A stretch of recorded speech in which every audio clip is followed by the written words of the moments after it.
उधर 6 दिवसीय भारत दौरे पर आए दक्षिण अफ्रीका के उप प्रधानमंत्री शिपोकोसा पॉलस माशतीले ने आज राष्ट्रपति द्रौपदी मुर्मू से राष्ट्रपति भवन में मुलाकात की। राष्ट्रपति मुर्मू ने कहा कि भारत और दक्षिण अफ्रीका की मित्रता ऐतिहासिक होने के साथ साथ वर्तमान समय की जरूरतों के अनुरूप भी है और दोनों देश ग्लोबल साउथ की मजबूत आवाज हैं। उन्होंने प्रौद्योगिकी, फार्मा, ऊर्जा, एमएसएमई और कौशल विकास जैसे क्षेत्रों में सहयोग बढ़ाने पर जोर दिया। इससे पहले शिपोकोसा पॉलस माशतीले ने उपराष्ट्रपति सीपी राधाकृष्णन से भी मुलाकात की। शिपोकोसा के साथ दक्षिण अफ्रीका सरकार का एक उच्च स्तरीय प्रतिनिधिमंडल भी मौजूद रहा। दोनों नेताओं ने व्यापार, निवेश, रक्षा, सहयोग, कौशल विकास और लोगों के बीच आपसी संपर्क बढ़ाने जैसे विषयों पर व्यापक चर्चा की। इस दौरान अंतर्राष्ट्रीय मंचों पर दोनों देशों के बीच समन्वय को और मजबूत बनाने पर भी सहमति बनी। वहीं विदेश मंत्री डॉक्टर एस जयशंकर के साथ शिपोकोसा की मुलाकात के दौरान दोनों पक्षों ने व्यापार, डिजिटल और बुनियादी ढांचे के क्षेत्रों में नई संभावनाओं पर विचार विमर्श किया।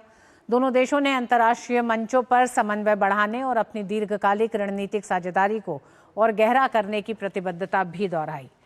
दक्षिण अफ्रीका के उपराष्ट्रपति ने कहा कि भारत दौरे का पहला चरण बेहद सफल रहा और इससे दोनों देशों की रणनीतिक साझेदारी को नई मजबूती मिली है। नई दिल्ली में शीर्ष नेतृत्व से हुई मुलाकातों में व्यापार, निवेश, कौशल विकास और बुनियादी ढांचे पर व्यापक चर्चा हुई। माशतीले ने बताया कि भारत उद्योग जगत ने स्वच्छ ऊर्जा, फार्मा, आईसीटी और ऑटोमोबाइल क्षेत्र में दक्षिण अफ्रीका में निवेश बढ़ाने का भरोसा दिया है। उन्होंने कहा कि भारत और दक्षिण अफ्रीका ग्लोबल साउथ की आवाज को मजबूत करते हुए ब्रिक्स, G20 और संयुक्त राष्ट्र जैसे मंचों पर सहयोग को आगे बढ़ाएंगे।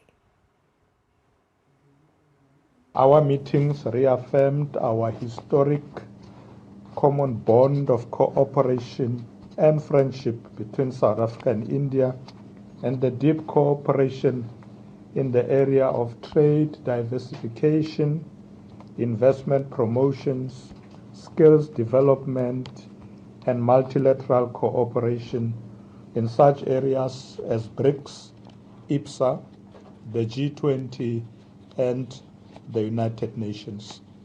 Our engagements have also sought to align our cooperation with Africa's Agenda 2063 and India's Viksit Bharat 2047 vision,